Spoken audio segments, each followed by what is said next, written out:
Le Pass-Rail à 49 € verra finalement le jour cet été pour les moins de 27 ans qui pourront prendre les TER et les intercités à volonté. Et ça concerne bien sûr notre région Pays de la Loire. Pour en parler avec nous sur RCF, Roch Brancourt, bonjour. Bonjour. Vous êtes le président de la commission infrastructure, transport et mobilité durable pour la région. Ce Pass-Rail, il va être mis à la vente à partir du 1er juin. Quel intérêt, quel bénéfice peut-être pour notre territoire des Pays de la Loire ? Alors c'est un Pass-Rail qui a l'intérêt de permettre aux jeunes de prendre un forfait en quelque sorte mensuel pour circuler sur le réseau. Donc si vous avez prévu, des jeunes ont prévu de circuler, d'emprunter pas mal de trains pour partir en vacances ou rendre visite à des amis, partir en camp ou des choses comme ça, eh bien ça leur permet, s'ils font leurs calculs, sans doute d'avoir des tarifs avantageux pour emprunter pas mal de trains et faire pas mal de kilomètres. C'est une manière de démocratiser un moyen de transport qui est plus écolo aussi. Oui, tout à fait. Alors en Pays de la Loire, ça fait déjà plusieurs années qu'on met en place ce type de système sur les TER de la région, avec le Pass Jeune qui permet d'emprunter pour 25 €. Et cette année, ça sera encore le cas. On pourra, pour 25 € par mois, prendre les TER de manière illimitée sur notre région et aussi à destination des gares des régions voisines limitrophes. Par exemple, si vous faites le Mans-Tours. Donc c'est un système qu'on connaît bien.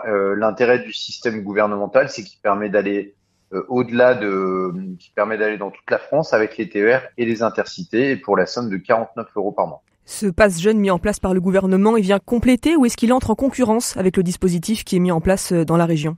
Non, il n'est pas en concurrence. Ça sera en fait à chaque jeune, en fonction des projets qu'il a de déplacement, de vérifier qu'est-ce qui est le plus avantageux pour lui. Et je dirais que ça présente l'intérêt pour chacun d'avoir soit accès à un pass uniquement régional, moins coûteux, 25 €, ou à un pass national un peu plus cher, mais qui permet d'aller partout en France. Est-ce qu'on a une idée, Roch Brancourt, du coût total un petit peu de ce dispositif et surtout de la répartition de sa prise en charge ?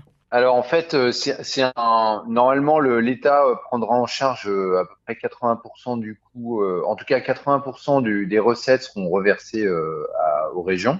Mais ça, c'est un peu technique. Ce que je voudrais que vos auditeurs retiennent, c'est que le train, comme tous les transports en commun public en France, et c'est généralement un peu le cas dans tous les pays, est un mode de transport qui est subventionné. C'est-à-dire que l'usager, même s'il trouve parfois que le ticket est un peu cher, souvent il paye en moyenne de l'ordre de 25% à 30% seulement du prix de revient du billet.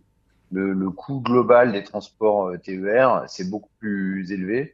Et c'est les contribuables, en fait, à travers le budget des régions ou de l'État, qui payent la différence. Donc ça, c'est d'une manière générale, chaque fois que vous prenez le train, sauf pour le TGV, mais les TER, les intercités, c'est des trains qui sont subventionnés, dont le coût de revient réel du billet, il est plutôt de 3 fois celui du prix que vous payez en tant qu'usager. Ce qui est important de souligner par contre, c'est que le lancement de cet abonnement réservé pour les moins de 27 ans, au départ, il avait été bloqué par le refus de 3 régions, ça c'était mercredi. Ça veut dire qu'il y a quand même malgré tout quelques petits écueils, peut-être quelques limites entre guillemets à ce Pass Jeune. Christelle Morancet, la présidente de la région, l'avait mentionné dans un communiqué. Malgré tout, ce pass, c'est une belle initiative, mais ça exclut quand même une partie du réseau ferroviaire français. Oui, en fait, ce qui avait conduit plusieurs régions à avoir des réserves sur le dispositif, c'est que à l'origine, c'était le président de la République qui avait lancé cette idée sans trop de concertation, en s'inspirant de l'exemple allemand. Mais les régions étaient un peu émues du fait que le président de la République lançait une idée, puis ensuite, quand on regardait comment la mettre en œuvre, on se rendait compte que c'était très coûteux et qu'il fallait réduire son périmètre, et notamment que ça ne sera pas accessible en Île-de-France, ça ne sera pas utilisable sur les TGV. Donc, plusieurs régions s'étaient émues de la différence qu'il pouvait y avoir entre les annonces un peu marketing du président de la République et puis la réalité de ce qui est possible de manière raisonnable de mettre en œuvre. Voilà, donc finalement, ça va pouvoir se mettre en place, je pense, sur l'ensemble du réseau national. Mais effectivement, ça ne sera pas possible d'utiliser ce pass en Île-de-France et ça ne sera pas possible de l'utiliser sur les TGV. Donc ça, c'est dommage. Mais on va dire que on va déjà se satisfaire de ce qui est possible en l'état. Et puis, on verra pour l'avenir si on arrive à mettre au point avec l'État des systèmes plus performants. Merci beaucoup pour vos réponses aujourd'hui, Roch Brancourt. Vous êtes, je le rappelle, président de la commission infrastructure, transport et mobilité durable pour la région. Bonne journée à vous, bonne continuation. Bonne journée, merci.